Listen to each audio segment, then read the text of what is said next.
الحمد لله رب العالمين والصلاة والسلام على نبينا محمد وعلى آله وصحبه أجمعين۔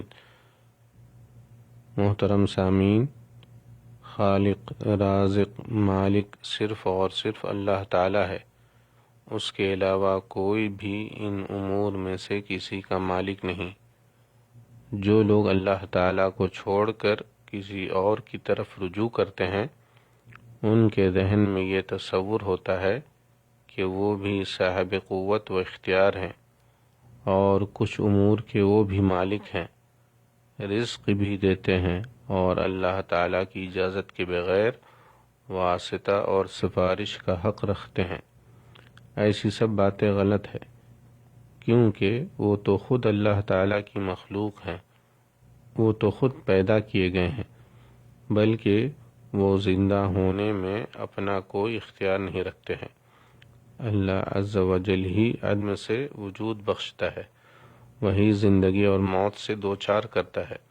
اللہ تعالیٰ کا ارشاد ہے، اَيُشْرِكُونَ مَا لَا يَخْلُقُ شَيْئًا وَهُمْ يُخْلَقُونَ وَلَا يَسْتَطِيعُونَ لَهُمْ نَصْرًا وَلَا أَنفُسَهُمْ يَنصُرُونَ۔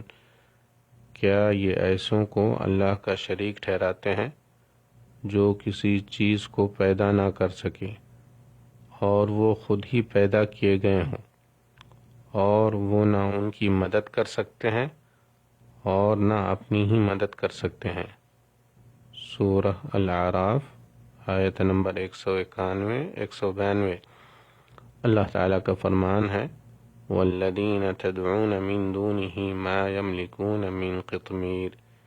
جنہیں تم اللہ کے سوا پکارتے ہو، وہ تو کھجور کے گٹھلی کے چھلکے کے بھی مالک نہیں۔ سورہ الفاتر آیت نمبر 13۔ یعنی اتنی حقیر چیز کے بھی مالک نہیں، نہ اسے پیدا کرنے پر ہی قادر ہیں۔ لہذا اپنے تمام امور میں صرف اللہ کو پکارو جو تمام امور کا مالک ہے۔ جنگ احد میں نبی کریم کے دندان مبارک شہید ہو گئے اور چہرہ مبارک بھی زخمی ہوا، تو آپ صلی اللہ علیہ وسلم نے فرمایا، وہ قوم کس طرح فلاح یاب ہوگی جس نے اپنے نبی کو زخمی کر دیا۔ اس پر اللہ تعالیٰ نے یہ آیت نازل فرمائی، لیس لک من الامر شیء۔ اے پیغمبر، آپ کے اختیار میں کچھ نہیں۔ سورہ آل عمران آیت نمبر 128۔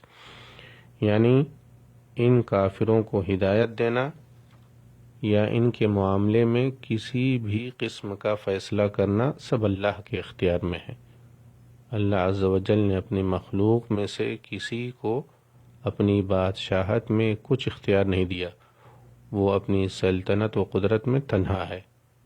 رسول اللہ صلی اللہ علیہ وسلم کو جب یہ حکم ہوا کہ اپنے قریبی رشتہ دار کو ڈرائیں، تو آپ صلی اللہ علیہ وسلم نے فرمایا، یا فاطمہ بنت محمد سلینی من مالی ما شئت لا اغنی عنک من اللہ شیئا۔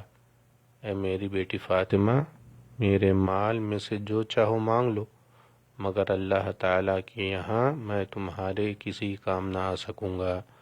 رواہ البخاری۔ السلام علیکم ورحمۃ اللہ وبرکاتہ۔